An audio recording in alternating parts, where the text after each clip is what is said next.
আজ বিশ্ব মা দিবস।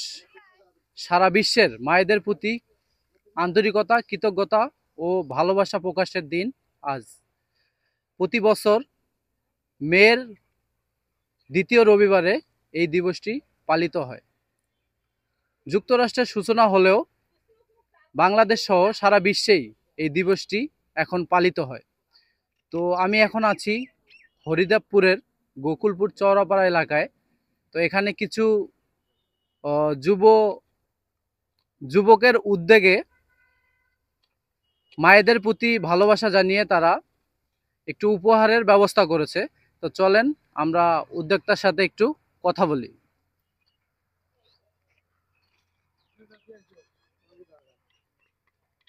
ভাই কেমন আছেন? আছি, আলহামদুলিল্লাহ ভালো আছি।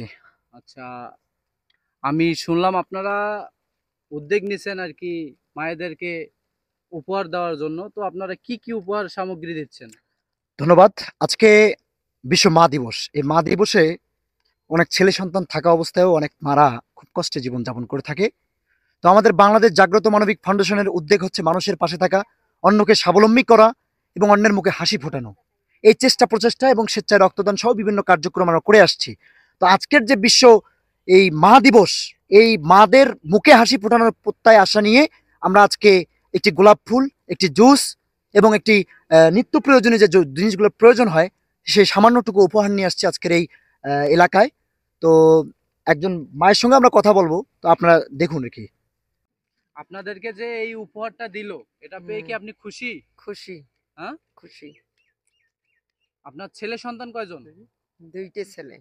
ও আচ্ছা, আপনাদের ছেলের মতো করে ওনারা আসি আপনাকে গিফট সামগ্রী দিল, তাহলে আপনি খুশি তাই তো? খুশি, হ্যাঁ। আচ্ছা, তো ভাইয়ের সাথে একটু কথা বলি। ভাই, আপনারা কোন উদ্যোগের থেকে বা কোন ফাউন্ডেশন থেকে এখানে আপনারা উপহার বিতরণ করতেছেন?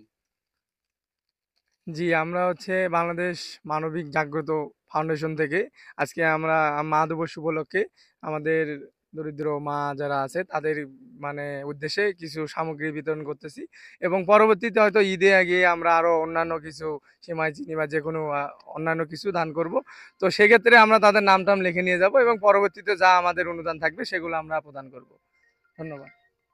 তো ধন্যবাদ দর্শক, এখন আমরা আছি হরিদেবপুরের গোকুলপুর চৌরাপাড়া, যে ক্যালেনের পাশে যে হতদরিদ্র মানুষজন আছে তাদের এখানে। তো তারা এগুলো বিতরণ করতেছে। তো সবাই ভালো থাকবেন, সুস্থ থাকবেন।